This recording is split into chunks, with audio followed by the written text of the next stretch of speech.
मेरे प्यारे दोस्तों नमस्कार। आप जैसा कि जानते हैं इस समय कोरोना महामारी हमारे देश में चल रही है और हर एक कोई उससे बहुत ज़्यादा परेशान है। सबको समझ में नहीं आ रहा है कि क्या होगा क्या नहीं होगा। उसी के संबंध में मैं आपको आज बहुत महत्वपूर्ण जानकारी देने वाला हूं और कृपया करके वीडियो को स्किप मत कीजिए, जल्दी जल्दी आगे मत बढ़िएगा और एंड तक देखिएगा। बहुत महत्वपूर्ण जानकारी और आपके बहुत काम आने वाली है। तो दोस्तों पहली बात यह है कि लॉकडाउन से परेशान मत होइए। सरकार ने जो लॉकडाउन रखा हुआ तो सरकार आपसे ज़्यादा परेशान है। जितनी जल्दी आप चाहते हैं उससे मुक्ति पाना, उससे ज़्यादा सरकार चाहती है उससे मुक्ति पाना। लेकिन सरकार ये इंतजार करेगी आप परेशान हो, लेकिन आप परेशान मत होइए। लॉकडाउन खत्म होगा और लॉकडाउन खत्म होने के बाद और उसके दौरान भी कोरोना लगातार चलता रहेगा। लॉकडाउन खत्म होने के बाद वो और तेजी से बढ़ेगा, क्योंकि कोरोना का कोई इलाज नहीं है और कोरोना को भगाया नहीं जा सकता, सिर्फ उसे हराया जा सकता है। तो कोरोना इस समय जो फैला हुआ है ये हमारे जीवन का हिस्सा है, ये खत्म नहीं होगा। आगे 2-3 साल बाद आप देखेंगे कि इसकी भी एक वैक्सीन बन गई और बच्चे जो पैदा हो रहे हैं उनको वैक्सीन लग रही है जिससे उनको कोरोना ना हो। लेकिन तब तक हम क्या करेंगे, कोरोना से हम कैसे बचेंगे, अगर हो गया तो उससे कैसे लड़ेंगे, उसके संबंध में मैं आपको बहुत महत्वपूर्ण जानकारी देने वाला हूँ। देखिए कोरोना लगभग 80% लोगों को होगा, सबको होगा, कोई इससे बचेगा नहीं। अगर आपके घर में टीवी है, आपके घर में लाइट आती है तो इसका मतलब आप कोरोना की रेंज में हैं। तो इसलिए कोरोना से बचेगा कोई नहीं। 80% लोग इससे संक्रमित होंगे और बहुत भारी संख्या में लोग मरेंगे भी। खैर वो बात की बात है। फिलहाल हम कोरोना से कैसे बचें। देखिए कोरोना कई तरीके से आप तक आ सकता है, लेकिन मुख्य 2 वजह हैं। एक किसी इंसान के थ्रू और एक किसी सामान के थ्रू। तो अगर आपको किसी इंसान के थ्रू कोरोना आप तक आता है तो वो आपके लिए बहुत खतरनाक होता है, लेकिन जब वो किसी सामान के थ्रू आएगा तो आपके लिए कम खतरनाक होगा। ये मैं थोड़ा आपको बताता हूँ कैसे। देखिए मान लीजिए किसी को कोरोना है और आपके पास बैठा हुआ, आपसे बातचीत चल रही है और वो एक बार खांसा, एक बार छींका और हर खांसने हर छींकने में मान लीजिए वैसे तो करोड़ों अरबों वायरस बाहर आते हैं, लेकिन ये मान लीजिए कि 100 वायरस बाहर आए तो उसमें से आपने 25 इनहेल कर दिए, वो आपके शरीर में चले गए। ऐसा उसने 4 बार किया और आपके शरीर में 100 वायरस चले गए। और अब आते हैं सामान। अब मान लीजिए किसी को कोरोना है और उसने छींका या खांसा, उसने हाथ लगा के यूं किया तो उसके हाथ में मुश्किल से 40% यानी 40 वायरस लगेंगे। और फिर उससे कोई सामान लेने आया, वो दुकानदार है या सब्जी वाला है, दूध वाला है, दवाई वाला है, तो क्या करेगा, कोई चीज़ें उठा के आपको दे दी तो अब उसके हाथ में 40 वायरस थे, इस चीज़ में आ गया 20 और आपने ली, आपके हाथ में आ गए 10।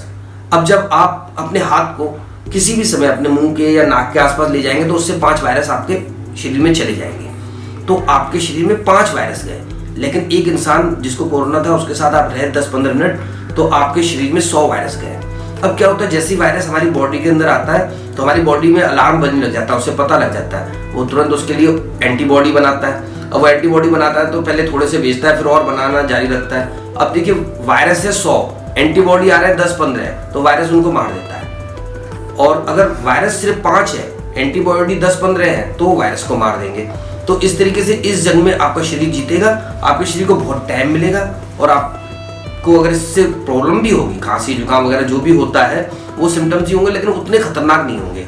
और थोड़ी सी दवाई का सहारा मिलने पर आप जाएंगे डॉक्टर साहब के पास, डॉक्टर साहब कहेंगे चलो ठीक है 2-3 दिन दवाई लेके देखो, नहीं तो मैं कोरोना का टेस्ट करवा लूंगा। अब आपके शरीर में वायरस इतनी कम मात्रा में गए हैं और एंटीबॉडी स्पीड में बन गए हैं तो उससे क्या होता है, उस दवाई का सहारा मिल जाने से आप जीत जाते हैं। अब आपको लगता है मुझे तो कोरोना था नहीं और डॉक्टर को भी नहीं पता चली कि आपको कोरोना था, लेकिन था। अब लेकिन आपको पता नहीं चली, लेकिन वही किसी इंसान के थ्रू आया। अब 100 वायरस आपके शरीर है, वो एंटीबॉडी को हराता रहेगा और सिचुएशन खराब हो जाएगी। उसमें आप बहुत गंभीर रूप से बीमार होंगे और उसमें जान जाने का खतरा भी रहेगा। तो आपको बचाव करना है, वैसे तो दोनों से करना है, चीजों से भी इंसान से भी, लेकिन इंसान से खासकर आपका असली दुश्मन इस समय इंसान है। तो उससे बचाव का एक ही तरीका है और वो ये है कि पहली बात तो दूर से नमस्कार कीजिए, 3-4 फुट की दूरी बनाए रखिए, मास्क जरूर पहनिए। मास्क अगर आपको पहना हुआ है तो आप, और दूसरी बात मास्क पहने होने से आपकी जो आदत है ना ये बार बार योग करने की ये कम हो जाएगी। इससे आपके हाथ के थ्रू नहीं पहुंच पाएगा। होगा जरूर कोरोना, इन सबके बावजूद भी होगा, लेकिन इंसान से दूरी बना के रखिए, मास्क पहनिए, जिससे कि आपको इन्फेक्शन अगर लगा भी तो बहुत कम लगेगा, आपकी बॉडी उससे लड़ लेगी।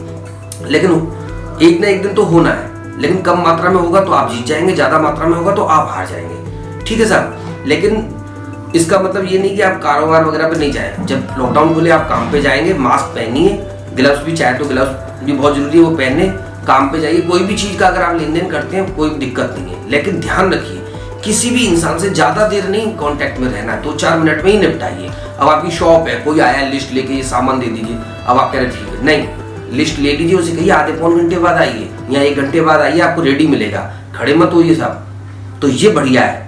और ये वीडियो उनको भी शेयर कीजिए जिससे और लोगों को भी पता चले कि हमें क्या करना है, कि इंसान को इंसान से दूरी बना के चलना, यही एक तरीका है। अब सामान से आए हुए इन्फेक्शन से तो हम फिर भी निपट लेंगे, इंसान से आए हुए इन्फेक्शन से हम नहीं निपट पाएंगे। और फिर जब आप घर लौटें, सबसे पहले कपड़े उतार के एक अपनी बाल्टी रखिए, उसमें डालिए, फिर ग्लव्स से हाथ धोइए, फिर ग्लव्स उतारिए, क्योंकि अगर आपने पहले ग्लव्स से हाथ नहीं धोए हैं तो जब आप ग्लव्स उतारेंगे तब आपके हाथों पे वायरस आ जाएगा। और मास्क सबसे लास्ट में उतारना है, और रास्ते में भी ये नहीं करना है कि मास्क को यूं उतार रहे हैं यूं कर रहे हैं, तो बार बार हाथ मास्क पे नहीं ले जाने। एक बार पहन लिया तो पहन लिया, चाहे वो आपने गमछा पहना हुआ है कि हाँ किसी जगह पे आप खोल के थोड़ा सांस ले सकते हैं, फिर वापस बांध दीजिए, लेकिन गमछा वैसे बेस्ट है, क्योंकि मास्क वगैरह से गमछा बेस्ट है। तो उससे घर आइए, वो सब दीजिए और अपने हाथ पैर धो के अच्छी तरह से नहा के सैनिटाइज हो के फिर घर में प्रवेश कीजिए। और अगर घर में कोई बीमार है, बड़े बुजुर्ग है, तो वो घर के अंदर भी मास्क पहन के रहे। कैसे कि अभी वो अकेले बैठे हुए कमरे में, कोई दिक्कत नहीं है, अब उनका बेटा आता है, बहू आती है, नाती पोते कोई भी आता है, तुरंत अपना मास्क उठा के लें और किसी भी चीज को वो इतनी आसानी से टच ना करें, बहुत कम चीजों के संपर्क में रहें, क्योंकि ये खतरनाक बड़े बुजुर्गों और बीमारों के लिए है, तो बचे रहें। अब मेरे दोस्तों, आपने मेरी वीडियो इतनी अच्छी तरीके से सुनी, आपको जो जानकारी मिली अगर आपको अच्छी लगी तो शेयर कीजिए, लेकिन 1 मिनट का मैं आपसे और समय चाहूँगा, क्योंकि अगर ये वीडियो थोड़ी वायरल हुई तो हो सकता है सरकार तक भी पहुँचे। तो मैं एक रिक्वेस्ट करना चाहता हूँ, मैं सरकार से कहना चाहता हूँ, जो आपने लॉकडाउन किया हुआ है ये कोई समाधान नहीं है और इससे कुछ होने वाला भी नहीं है, लेकिन ठीक है आपने किया है, हम उसको मान रहे हैं, सभी मान रहे हैं, और थोड़े दिन आप और करेंगे। अभी आज 29 अप्रैल हो चुकी है, आप 3 मई को और बढ़ाएंगे, कोई दिक्कत नहीं है। लेकिन एक बात मैं एक उदाहरण देना चाहता हूँ, जैसे हमारे आगरा में जूता का उद्योग है। अब हमारे जूता उद्योग में मेटेरियल वाले ठीक है, व्यापारी ठीक है, कारखानेदार ठीक है, लेकिन जो कारीगर लोग हैं वो बेचारे बहुत गरीब हैं, उनको तनख्वाह नहीं मिलती है। हफ्ते में वो जितना काम करते हैं उतने पैसे मिलते हैं। अगर उनकी तबीयत खराब है, उन्होंने उस हफ्ते काम नहीं किया तो उस हफ्ते उनको पैसा नहीं मिलता है। अगर किसी वजह से वो 1 हफ्ता 10 दिन घर पे बैठ जाए तो उनके ये हालात आ जाते हैं, 50-50, 100-100 रुपये उधार मांगने लगते हैं, और परचूनी वाला उन्हें सामान देने से मना कर देता है कि पहले पैसे दो, और खूब बेइज्जत करता है। तो इस समय जो सरकार से मैं ये कहना चाहता हूँ, लॉकडाउन को अगर आप बढ़ाएंगे तो ऐसे गरीब बिना कोरोना के ही मर जाएंगे। तो इसलिए लॉकडाउन को ज़्यादा बढ़ाइए मत, लोगों को समझाइए कि सोशल डिस्टेंसिंग रखें, वही एक उपचार है, और इन गरीबों के लिए कुछ कीजिए। क्योंकि आपने राशन दे दिया, राशन से क्या होता है? क्या दूध नहीं चाहिए होता है? क्या दवाई नहीं चाहिए होती है? क्या सब्जी नहीं चाहिए होती है? क्या गैस, चलो गैस भी आपने दे दिया, क्या बिजली का बिल नहीं देना पड़ेगा उनको? और कुछ अपने और खर्चे होते हैं कि इंसान का खाने का मन करता है, कुछ बनाने का मन करता है, इससे क्या होगा ये? और आप 500-1000 दे दे तो वो तो बिजली वाले ही छीन के ले जाएंगे, कि बिजली वाले थोड़ी मान रहे हैं, फोन वाले थोड़ी मान रहे हैं, वो तो अभी भी इनकमिंग तक को काट दे रहे हैं। तो इनके लिए यही बढ़िया है कि आप मतलब मेहरबानी करके लॉकडाउन को ज्यादा लंबा मत खींचिए, नहीं तो यही सड़क पर उतर आएगी जनता और आपको बहाना मिल जाएगा ये कहने का कि हमने तो बहुत अच्छा कर रहे थे, सब कुछ कंट्रोल में कर लिया था, जनता नहीं माना, उनकी गलती है। तो मेहरबानी करके ये सोचिए, या तो इनको पैसा दीजिए या फिर लॉकडाउन खत्म कीजिए, ज्यादा उसको लंबा मत खींचिए।